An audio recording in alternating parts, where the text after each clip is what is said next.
And welcome to this special interview. My name is Lam Akol, and our guest today is the chairman of the National Democratic Movement, NDM, a veteran politician, former minister, an opposition leader, and one of South Sudan's most influential political figures.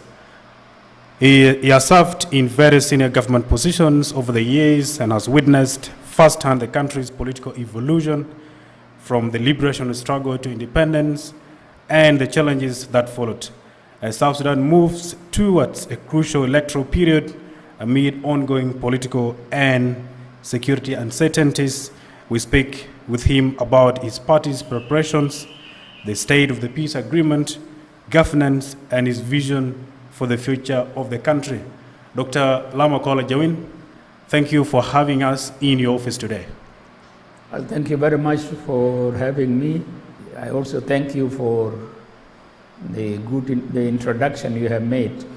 Thank you very much, lot, Dr. Lam Akol. We'll start with personal political accountability. Yes. You have served in several senior positions under the government that many South Sudanese today, including you, now blame for the country's failures. What responsibility do you personally bear for the current state of the nation? Well, that is a good question. In fact, this government has been in office since 2005. I talk of the government of Southern Sudan, and then the successor, which is the government of the Republic of South Sudan. Literally speaking, I only served for 7 months. Since 2005? Yeah, 7 months. The first 2 months was in 2016. You remember when, the forces of the president and the first vice president fought, and to me the agreement collapsed, the agreement of 2015.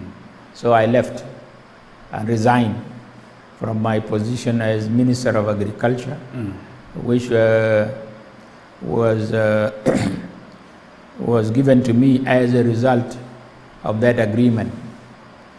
The ministry was belonging to the National Alliance to which I belonged. So that was my first time to be in the government in South Sudan. The second time was in May last year to October last year, which was 5 months. And so a total of 7 months in government. At least in the 2 months, I attended Council of Ministers meeting. But in the 5 months, there were no Council of Ministers. The Council of Ministers were not sitting for more than 9 months. So I went in and came out without attending a single Council of Ministers meeting of the Council of Ministers. So it would be too much to think that for 21 years, someone who has been in office for 7 months to bear responsibility for what happened.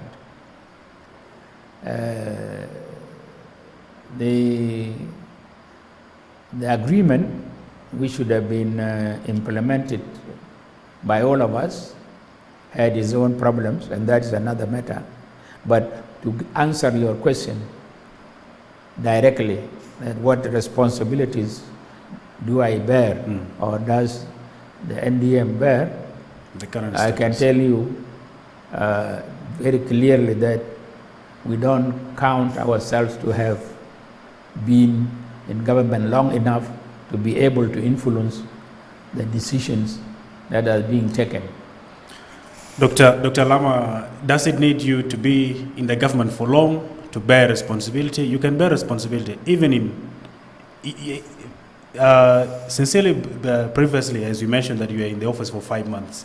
I think 5 months, everyone has first 100 days. In your first 100 days, do you think there's no any personal responsibility that you can bear as the Minister of You are talking of responsibility. What do you mean by responsibility? The responsibility of the failures of the government that yes, people yes, tend to blame now. Yes, the responsibility of the failures of the government at the moment is that one, the employees are not paid for some of them for more than 2 years. The pound is dipping down and not available. The poor people, are not getting proper treatment. The children are not getting to proper schools. These things are long term. It cannot be things that are done in a month or two. If you talk of the line ministries, for example, when I was in agriculture, I set down policies that I wanted to implement for the time I was going to be there. And if you remember, I even announced that by 2018, which was 2 years after I took office, we should be sufficient in self-reliant on food. But then things collapsed in less than 2 months. So can you be responsible for not having been self-sufficient and that we still import our food today? A country like South Sudan that has resources, agricultural land, we are getting food from outside the country.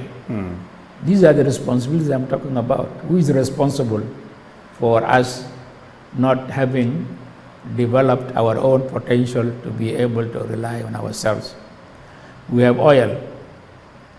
We did not use oil prudently to be able to drive our agriculture, to drive our industrialization. We don't have any manufacturing now. We don't produce anything that we can export to get us dollars, pounds, euros, all this. On the contrary, we are exporting those currencies, and that's why our pounds continues to drop because the demand on the other currencies is higher than our demand for our own currency. These are the things. Thank you. Also the insecurity that is prevalent now in the country is the responsibility of government as a whole.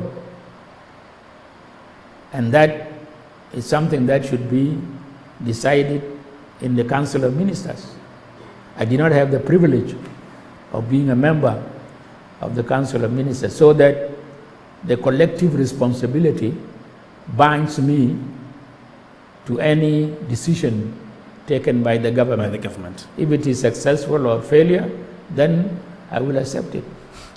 Okay, thank you very much. Yeah. You are often one of the strongest critics of the government until today. Why should South Sudanese trust a politician who was once part of the very system he now condemns? Which system? The system, this system.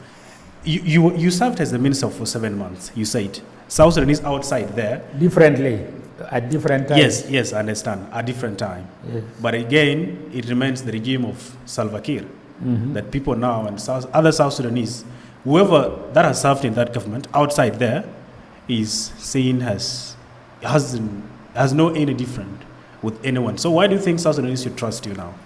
No, I was part of the government as a part of the agreement. I have never been there because of SPLM. It is the 2015 agreement that made me Minister of Agriculture. It is the 2018 agreement that made me Minister of Transport. So it cannot be that it is the SPLM that gave me the favor of serving in their government. It was supposed to be a government of national unity, and the agreement specifies very clearly how the responsibility should be shared. Many South Sudanese say South Sudanese politicians only become reformist after losing power.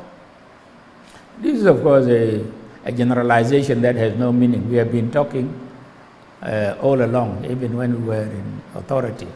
What power? What power did we have? We just were part of a system, okay, which was supposed to to act collectively, and therefore the responsibility is collective responsibility. But if that one is not on, then you cannot blame everybody. And we have been talking.